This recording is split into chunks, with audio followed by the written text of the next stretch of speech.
පාඩම් 10 පළමු පාඩම been to been to යන්නේ අර්ථය අදහස ගිහිල්ලා තියනවා කියලා කියන්න. තියනවා කියලා විතරක් නෙමෙයි ඒ ගමන අපි ගිහිල්ලා තියනවා තමයි. නමුත් දැන් ඇවිල්ලා ඉන්නේ. කලින් ගිය එකක් අපි කියන්න been to භාවිතා කරනවා. උදාහරණ වාක්‍ය වලින් අපි ඒක අධ්‍යයනය කරමු. පළමු උදාහරණය මම කොළඹ ගිහින් තියෙනවා. I have been. මොකද්ද මේ been to කියන එකේ I have උනේ?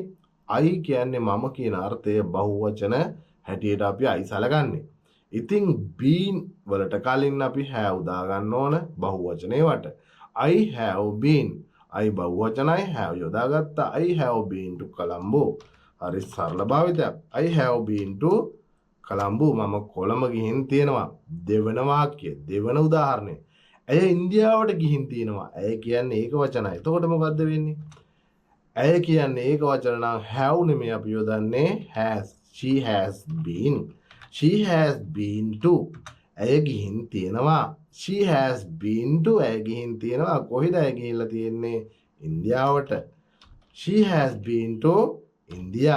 දෙවන උදාහරණය හරි. 3 අපි සත්‍ය උද්‍යානයට ගිහින් තියෙනවා. අපි නම් අපි දන්නවා we. එතකොට බහුවචනයි has ගන්න බෑ. have වෙන්න ඕන. We have been to the zoo. We have been to the zoo. අපි සත්තු උද්‍යානයට ගිහිල්ලා තියෙනවා. We have been to the zoo. Right? we බහුවචනයි have යොදාගත්තා. ඊළඟ උදාහරණය ඔයා නුවර ගිහින් තියෙනවද? ප්‍රශ්නයක් අහන්නේ. ඔයා නුවර ගිහින් තියෙනවද? එතකොට ඔයා කියන්නේ you කියන අදහස අපි දන්නවා. ඔයා you තමයි. නමුත් you මුලට දාගෙන මේ ප්‍රශ්නේ අහන්න බෑ. එතකොට මුලට එන්නේ කවුද? මුලට එන්නේ have. have ගත්තාර have been වල මුලට ගත්තා have been දෙකට කඩලා have මුලට අරගෙන have you been කියලා ප්‍රශ්නේ අහනවා. have you been to Candy? Have you been to Candy? ඔයා නුවර ගිහින් තියෙනවද? Have you been to Candy? Right. ඊළඟ පාඩම තමයි about to. මොනවාර දෙයක් වෙන්න ආසන්නයි. කරන්න ආසන්නයි. ආසන්නේ ඉන්නවා කියලා කියන්න අපි about to භාවිතා කරනවා. about to. උදාහරණ වාක්‍ය ගත්තොත් ඇය අඬන්න ආසන්නයි. මේ ආසන්නේ ඔන්න මෙන්න ඉන්නේ අඬන්න. කට්ටුට්ටු දාන්න යන්න එපා.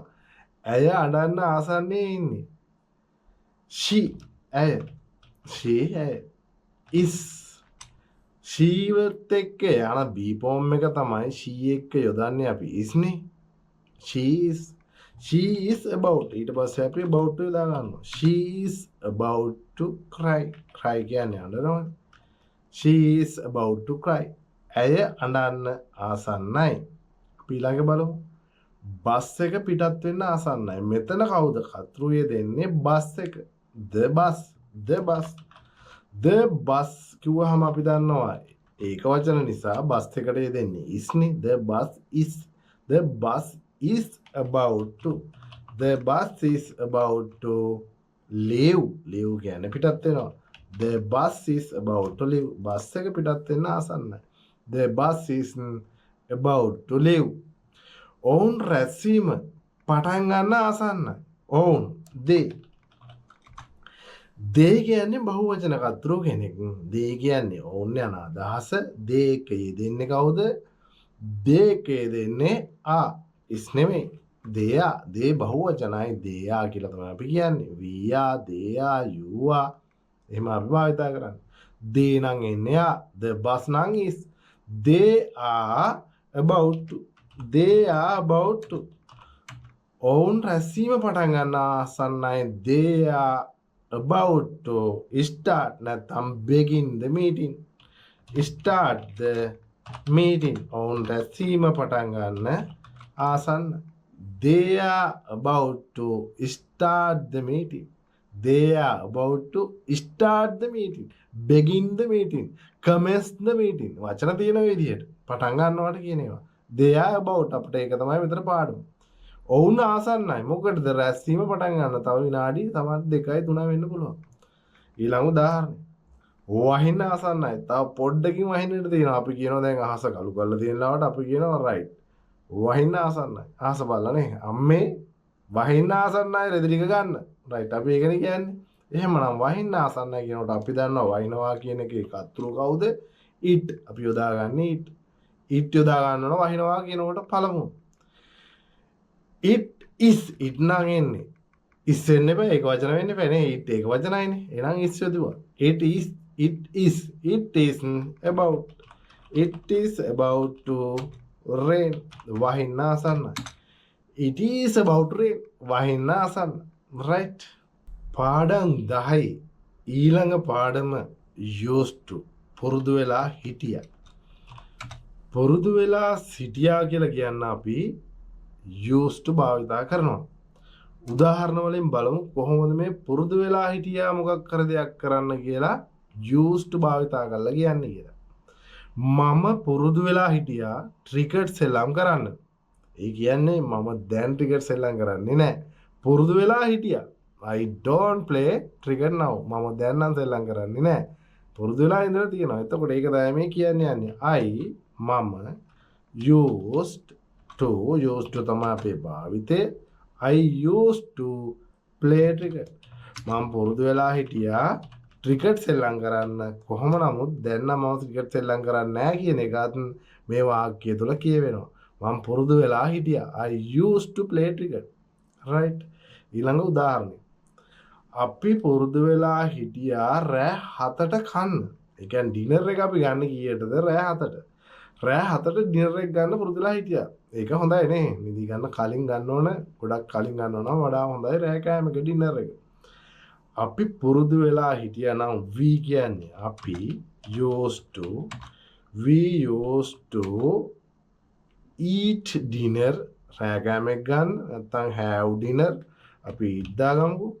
eat dinner at 7 pm 7 pm වලට ඔන්න 7ට අපි රෑ කෑම එක ගන්න පුරුදු වෙලා හිටියා. we used to අපි පුරුදු වෙලා හිටියා. eat dinner at 7 pm. ඊළඟ උදාහරණය. ඔහු පුරුදු වෙලා හිටියා හැමදාම කාටුන් බලන්න. ඔහු නම් he පුරුදු වෙලා හිටියා used to. ඔහු පුරුදු වෙලා හිටියා හැමදාම කාටුන් බලන්න. හැමදාම කියන එක අපි අගට අරගෙන යමු. ක්‍රියාව තමයි watch cartoons every day. watch කියන්නේ බලන්න. cartoons එයා බලන්නේ මොනවද? cartoons every day හැමදාම. ඔන්න හැමදාම කාටුන් බලන්න එයා පුරුදු වෙලා සිටියා. right. okay. ඔවුන් නම්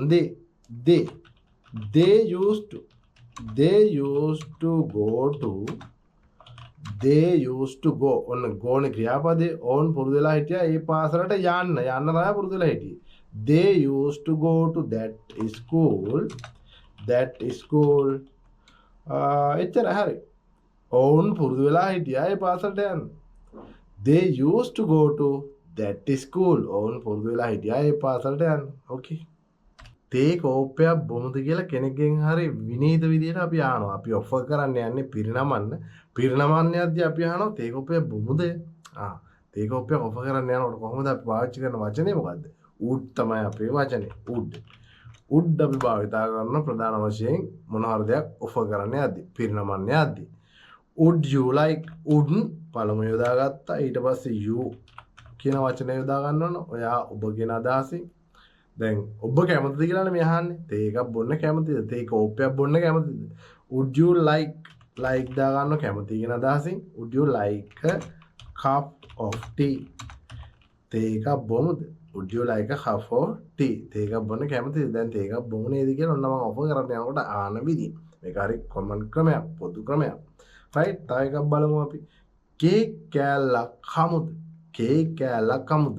අර කලින් විදිහටම යනවා. would ගන්නවා.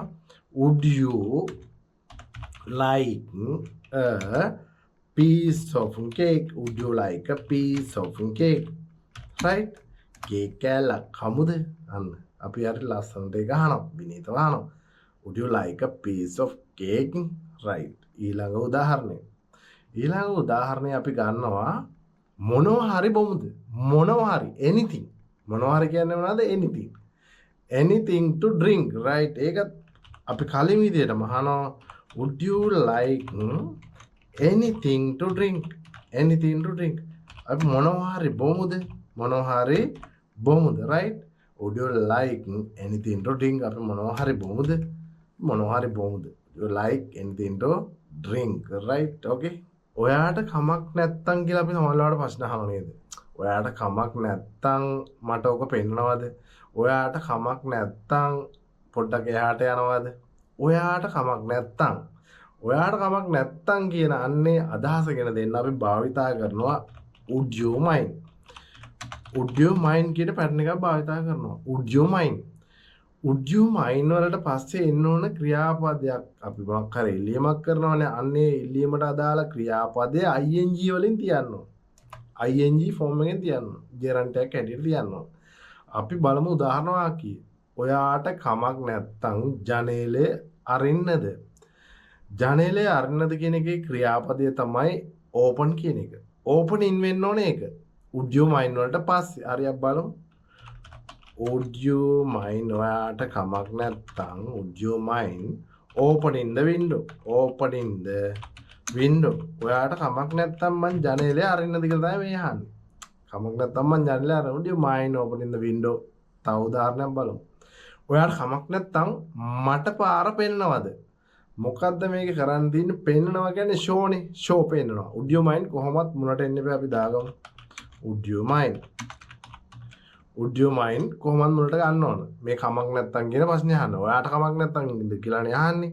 ඔයාට කමක් නැත්තම්. ඔයාට කමක් නැත්තම් පාර මට පෙන්නනවද? මොකද්ද පෙන්නන්නේ? පාර. showing the way. පාරට කියන්නේ අපි way. showing the way. right එච්චරයි. showing මෙතන මට කැලලකුත් වෙනවා. මට showing me the way. මට පාර පෙන්නනවද? would you mind show. show කියලා විතරක් හරියන්නේ නැහැ. මේකට ing දාගන්න ඕන. ක්‍රියාපදයට අනිවාර්යෙන් මේ would you mind pattern එකේදී අනිවාර්යෙන් ක්‍රියාපදයට ing එකතු කරගන්න ඕන. would you mind showing me the way. මට පාර පෙන්නනවද? showing me the way. ඔයාට කමක් නැත්නම් මට පාර පෙන්නනවද? would you mind showing me the way. කමක් නැත්නම් මට පාර පෙන්නනවද? right. පළමු උදාහරණය.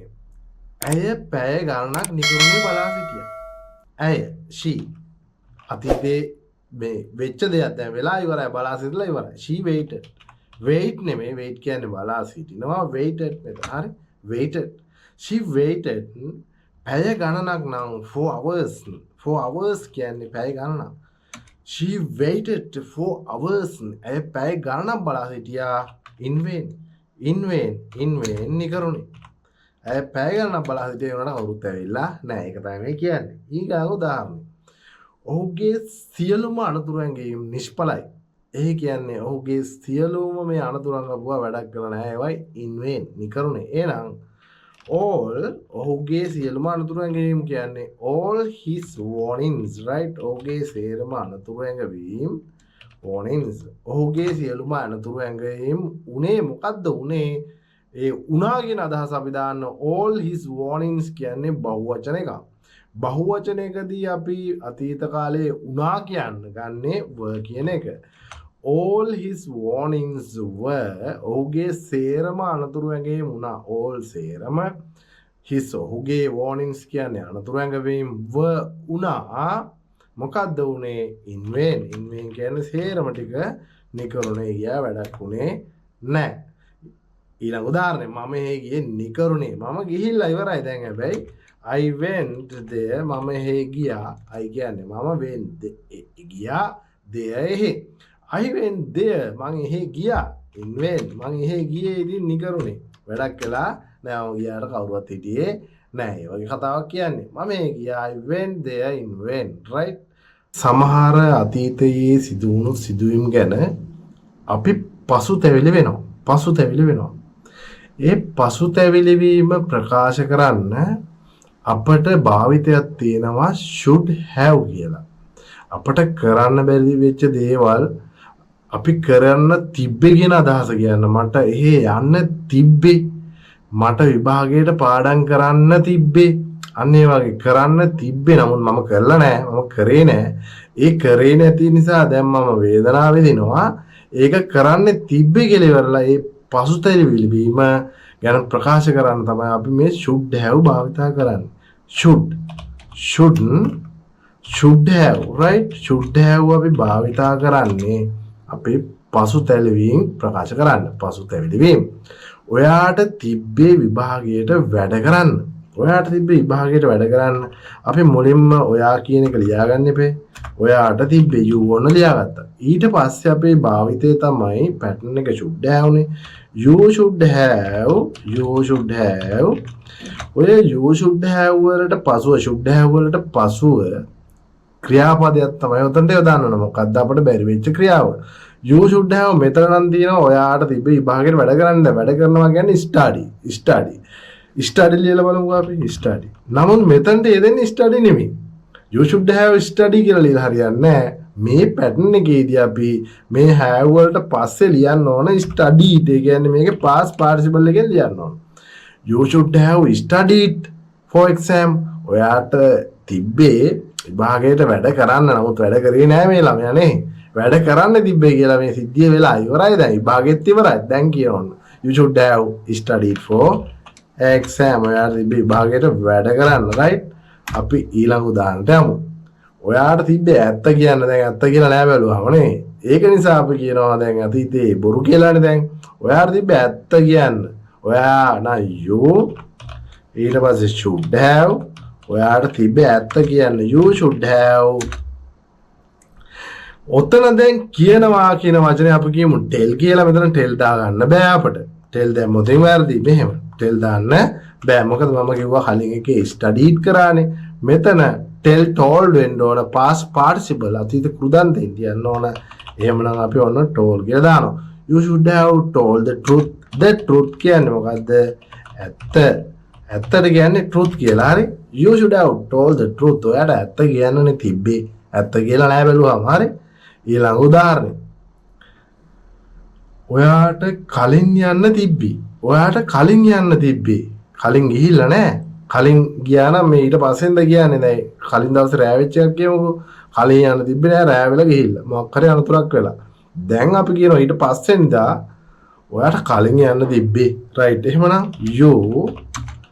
you shouldn't have යනවට අපි කියන්නේ go. මෙතන go දාගන්න බෑනේ. you should have gone වෙන්න ඕන. past participle එක නම් you should have gone earlier right. ඔන්න වචනේ.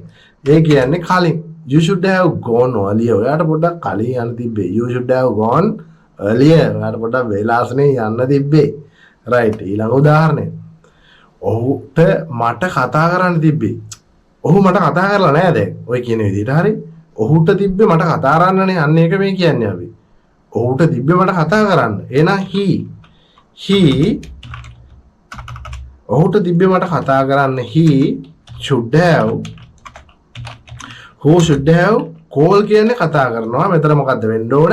call. දැන් he වලට පස්සේ should have තමයි යෙදෙන්නේ. he should have called නෙමෙයි called වෙනවා. he should have called me. එයාට මට කතා කරන්න තිබ්බේ. he should have called me. past participle එකෙන් ක්‍රියාපදේ තියන්න ඕන. he should have called me. එයාට මට කතා කරන්න තිබ්බේ. ඊළඟ පාඩම may might. මේ හරි might හරි ක්‍රියාවකට කලින් ක්‍රියාපදයකට කලින් භාවිතා කරන්නේ අවිනිශ්චිතතාවයක් කියන්න ඕන වෙලාවට. අවිනිශ්චිතතාවයක් කියන්න ඕන වෙලාවට තමයි මේ හරි might හරි භාවිතා කරන්නේ. මේ might ක්‍රියාවට කලින් අපි ලියන්න ඕන. ක්‍රියාපදයට කලින් මේ come එන්න ඉඩ තියෙනවා. මේ leave පිටත් වෙන්න ඉඩ තියෙනවා. මේ ස්ටඩි අධ්‍යයනය කරන්න ඉඩ තියෙනවා. අධ්‍යයන කටයුතු කරන්න ඉඩ තියෙනවා. මේ හෙල්ප් උදව් කරන්න ඉඩ තියෙනවා. මේ හෙල්ප් අපි උදාහරණ වාක්‍ය වලින් බලමු කොහොමද මේ might භාවිතා කරන්න කියලා. ඇය පාටියට එන්න ඉඩ තියෙනවා. එතකොට ඇය කියන්නේ she කියන අදහස she වලට පසු මේ යොදනවා. ඊට පස්සේ එන්නේ ක්‍රියාපදේනේ she may come එතකොට ක්‍රියාවට කලින් මේ ආවම භාගවිත එනවා කියන අදහස එනවා. She may come to the party. To the party කියන්නේ party එකටනේ. right. ඔන්න she may come to the party. ඇය party එකට එන්න ඉඩ තියෙනවා. භාගවිත නොඑන්නත් පුළුවන් මේ කියන විදිහට.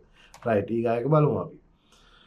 ඔහු ඔබට උදව් කරන්නට තියෙනවා. ඔහු කියන්නේ he කියන අදහස he may help. may help කියන්නේ ක්‍රියාපදයේ එකට කලින් අපි මේ තිබ්බා. he may help you. he may help you. ඔබට කියන්නේ you නේ. he may help you. ඔහු ඔබට උදව් කරන්න ඉඩ තියෙනවා. ඊළඟ වාක්‍යය. කමල් ඔබව දකින්න ඉඩ තියෙනවා. කතෘ තමයි කමල්. ඔබව දකින්න ක්‍රියාපදය තමයි දකින්න. දකින්නවා කියන්නේ see කියන ක්‍රියාපදය. අපි ඒකටත් කලින් ඕන මේ දාගන්න ඕන. he කමල් මේසි කමල් දකිවි භාගයට ඕ. කමල් ඔබව භාගයට දකින්න ඉඩ තියෙනවා. කමල් මේසි ඔබව අපි දන්නවා you කියලා. ඔන්න. කමල් මේසි you. ඔබ කමල් භාගයට දකින්න පුළුවන්. right. ඊළඟට අපි යමු. අද වහින්න ඉඩ තියෙනවා. මේ වහිනවා වගේ ස්වභාවික දේවල් වලට අපි දන්නවා කතෘ හැටියට අපි යොදාගන්නේ it කියලා. right. it may ක්‍රියාපදේ rain. it may rain. අද today. it may rain today. අද වහින්න ඉඩ තියෙනවා. භාගයට අද වහින්න පුළුවන්. it may rain today. right. might භාවිතයට යන්න කලින් බලමු අපි ඔබට පිටත් වෙන්න අවසරයි කියලා. අවසරයි යන අර්ථය ගැන දෙන්නත් අපි මේ භාවිතා කරනවා. කලින් භාවිතා කරේ ඉඩ තියෙනවා, භාගවිත ඉඩ තියෙනවා කියලා අදහසක් ගැන දෙන්න. මෙහිදී භාවිතා කරන්නේ අවසරයි කියන අදහස ගැන දෙන්න. අවසරයි. මේ බලමු අපි උදාහරණ වාක්‍ය. ඔබට පිටත් වෙන්න අවසරයි. you may leave. you කියන්නේ ඔබ මේ අවසරයි. leave now. ඔබට දැන් පිටත් වෙන්න අවසරයි. you may leave now. මට ඇතුළට එන්න අවසරද? අපි අර අවසර ගන්නෙ. කාමරයක් ඇතුළට යද්දි, ඔෆිස් එකක් ඇතුළට යද්දි අපි අවසර ගන්නවා. ඒ අවසර ගන්න ඒ ක්වෙස්චන් එකේ ප්‍රශ්නය අහන්නෙත් අපි මේ දාලා. ඒකෙදි මුලට මේ ගන්න අපි. may I come in කියලා අපි අහන්නේ. may I come in. may I come in කියන්නේ ඇතුළට. may I come in. මට ඇතුළට එන්න අවසරද? may I come in. ඊළඟ උදාහරණ වාක්‍යය. ඔයාට ප්‍රශ්න අහන්න අවසරයි. අවසරයක් දෙනවා. අවසරයක් දෙනවා, අවසර ගන්නවා. අවසර දෙනවා, අවසර ගන්නවා. ඔයාට ප්‍රශ්න අහන්න අවසරයි.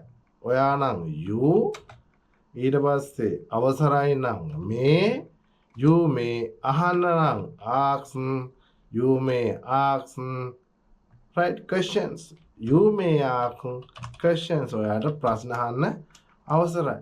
TIONS ඔයාට ප්‍රශ්න අහන්න අවසරයි. you may ask questions. ඔයාට ප්‍රශ්න අහන්න අවසරයි. හරි. ඊළඟ උදාහරණයක් අපි යමු බලන්න. මට ඔයාගේ දුරකථනය භාවිතා කරන්න අවසරද? මේකත් අපි මේ දාලා අහන ප්‍රශ්නයක් තමයි මෙහිදී මේ තියෙන්නේ. මේ දාලා අහන ප්‍රශ්නයක්. එහෙනම් මේ මුලට ගන්න ඕන. මේයි මටනේ අවසරද කියලා අහන්නේ. මම අහන්නේ මට අවසරයිද ඔයාගේ මොබයිල් එක නැත්නම් ෆෝන් එක භාවිතා කරන්න. මේයි භාවිතා කරනකොට අපි කියනවා use කියලා. may I use your phone? may I use your phone? මට ඔයාගේ ෆෝන් එක පාවිච්චි කරන්න අවසරද? may I use your ඔබගේ ෆෝන්? මට ඔයාගේ ෆෝන් එක පාවිච්චි කරන්න අවසරද? may I use your phone? right. අපි දැන් might භාවිතය කතා කරමු. might කියන්නේ භාගවිත වෙන්න ඉඩ තියෙනවා අවිනිශ්චිතතාවයක්ම තමයි might වලින් එන උදාහරණ අරගෙන බැලුවොත් ඔවුන් අද රැට ඔයාට කෝල් කරන්න ඉඩ තියෙනවා. ඔවුන් නම් දේනේ. ඔවුන් දේ කියන්නේ ඔවුන් කෝල් කරන්න ඉඩ තියෙනවා. ක්‍රියාව තමයි කෝල් කරන එක. එහෙනම් මේ might වෙනවා මෙතෙන්දී. they might call on call කියන ක්‍රියාවට කලින් අපි might යොදාගත්තා. They might call you. ඔයා කියන්නේ youනේ. ඔයාට ඕන they might call you tonight. Tonight කියන්නේ අද රැට කියන අදහස. ඔන්න tonight කියන්නේ අද රැට. ඔවුන් අද රැට ඔයාට කෝල් කරන්න ඉඩ තියෙනවා භාග විට නේ. හරි ඊළඟ උදාහරණය. ඔහුට බස් එක මග ඇරෙන්න ඉඩ තියෙනවා. ඔහුට එහෙනම් he. මෙතන කතුරු කවුද he? He might. he වලට පසු යොදන්නේ අපි might. ඒත් භාග විට අදහසට. He might miss. miss කියන්නේ මග ඇරෙනවා. He might miss the bus. ඌට බස් එක භාග විට මග ඇරෙන්න ඉඩ තියෙනවා. තුන්වෙනි උදාහරණය. ඇය තරඟය දිනන්න ඉඩ තියෙනවා. ඇය දිනන්න ඉඩ තියෙනවා භාග විට තමයි. ෂුවරුත් නෑ. අවිනිශ්චිතතාවයක්. She might win the game. win කියන්නේ මෙතන ක්‍රියාපදයේ දිනනවා කියන එක.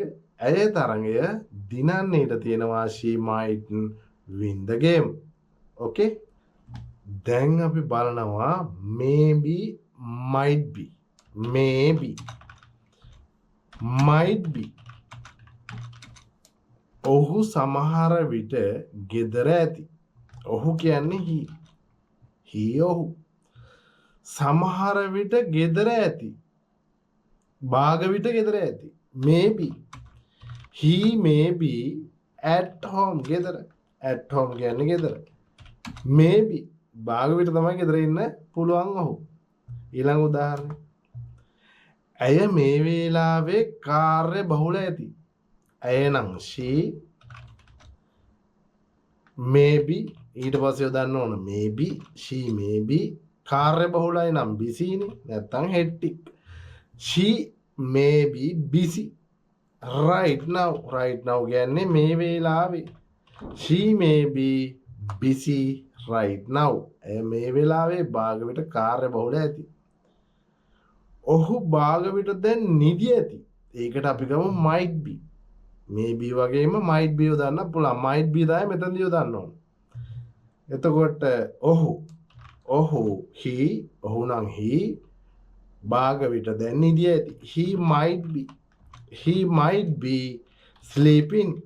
මෙන්න මෙතනදී මේක ඉතා නිවැරදි භාවිතයක්. හොඳට අවධානය යොමු කරන්න. පොඩ්ඩක් කන්ෆියුස් වෙන තැන.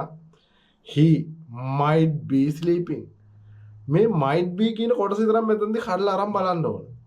he might be. ඔහු භාග විට වෙනවා මොකද්ද වෙන්නේ? නිදි sleeping. මෙතන මේ ක්‍රියාවක් හැටියට මේක දාගන්න එපා. නිදාගෙන ඉන්නවා තමයි මේ ක්‍රියාපදයක් ලියවන මේ might be කියන්නේ මේ වෙන්න පුළුවන් භාග විට ඇති මොකක් කරමින්ද ඇත්තේ නිදීගෙන.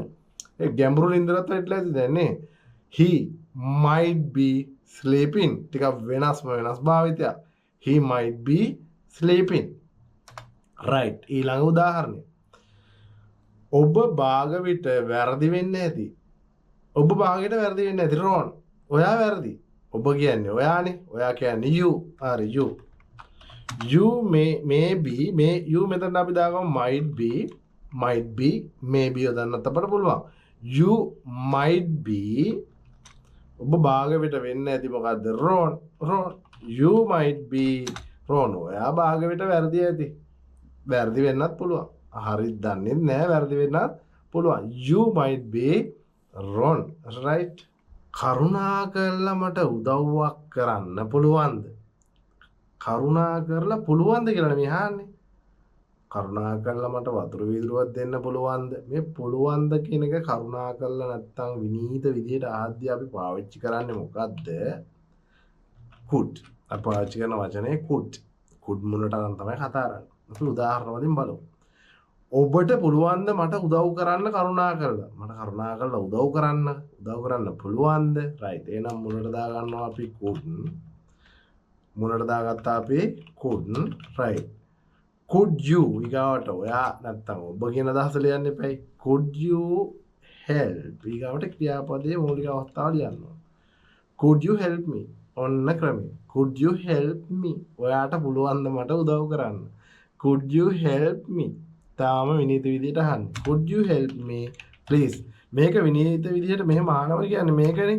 මේක ඕන අපිට can දාන්න පුළුවන් නේ can you help me ඔයාලට පුළුවන් ද මට උදව් කරන්න can වලටත් වඩා විනීතයි කියලා කියන්නේ හරි ලස්සනයි මෙහෙම කතා කරාම could you please නැත්තම් could you help me please අකට please ඒට දාගන්න පුළුවන් අගටම could you please could you help දෙවිදිහටම ගන්න පුළුවන් could you help me ඔයාලට පුළුවන් ද මට උදව් කරන්න please කරුණා කරලා right ඊගා උදාහරණයක් අපි යමු මට ඔයාගේ පෑන පොඩ්ඩකට ගන්න පුළුවන්ද මේ පොඩ්ඩකට ගන්නවා කියන්නේ මොකද්ද ක්‍රියාපදේ තමයි බරෝ කරනවා කියන එක අපි අර ලයිබ්‍රරියෙන් පොතක් අරන් එන්නේ ලෙන් කරනවා නැත්නම් බරෝ කරනවා ආපහු දෙන්න එපයි දැන් මේ පෑන උනත් ඉල්ලන්නේ පොඩ්ඩකට ආපහු රිටර්න් කරන්න බලාගෙන ඉල්ලන්නේ ඒවට කියන්නේ බරෝ කරනවා කියලා බරෝ කරනවා එතකොට මේකේ වාක්‍ය මට ඔයාගේ පෑන පොඩ්ඩකට ගන්න පුළුවන්ද එතකොට මට කියන එක තමයි එතන කතරු වෙන්නේ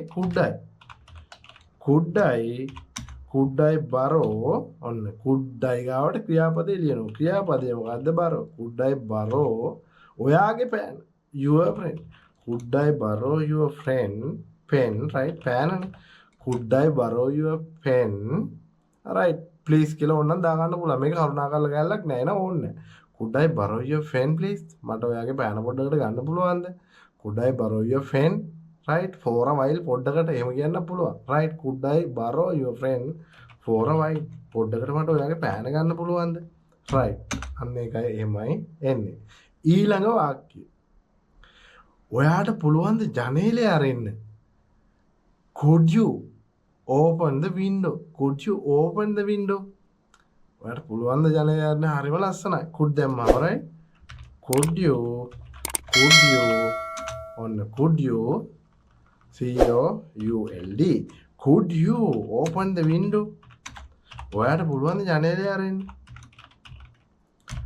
could you open the window ඔයාට පුළුවන් ද ජනේලය අරින්න අවසාන වාක්‍යය මට පීනන්න පුළුවන් වුණා මට පහේදී මොකද්ද මේ කියන්නේ පහක් වෙනකොට පහ වෙද්දී ඒ කියන්නේ පහ කියලා කියන්නේ මේ අවුරුදු පහනේ අවුරුදු පහ වෙද්දී ඒක කියන්නේ කොහොමද when I was 5 කියන්නේ when කියන්නේ විට කොට අපි ඒක ලියමුකෝ when කියන්නේ විට කොට I මමනේ මට හරි was is I am කියන එක අතීත කාලේදී was වෙනවා හරි I am නම් අතීත කාලේදී I was when I was 5 හරි ඔන්න මට පහේදී right මට පහේදී මේක අපි දාගමු අගට ඔන්න when I was 5 කියන්නේ මට පහේදී අපි මුල ටික ලියනවා මොකද්ද පුළුවන් උනේ දැන් ඇයි මේ could මෙතනට එන්නේ කොහොමද කියලා මේ අදහස තමයි පුළුවන් වුණා කියන අර්ථයටත් අපි could ගන්නවා මේ උදාහරණයෙන් කියවෙන්නේ ඒක I could මට පුළුවන් වුණා I could swim මට පීනන්න පුළුවන් වුණා I could swim when I was 5 මට අවුරුදු 5දී 5 වෙනකොට මට පීනන්න පුළුවන් වුණා. එතකොට මෙතන could කියන්නේ වෙනත් අදහසක්. මොකද්ද මෙතන අදහස? පුළුවන් වුණා කියන අදහසට අපි ඔන්න could භාවිතා කරනවා. අද වීඩියෝ එක මම මෙතනින් අවසන් කරනවා. නැවතත් මෙවැනිම ඉතා අගනා වීඩියෝවක් සමග හමු වෙමු. එහෙමනම් see you bye bye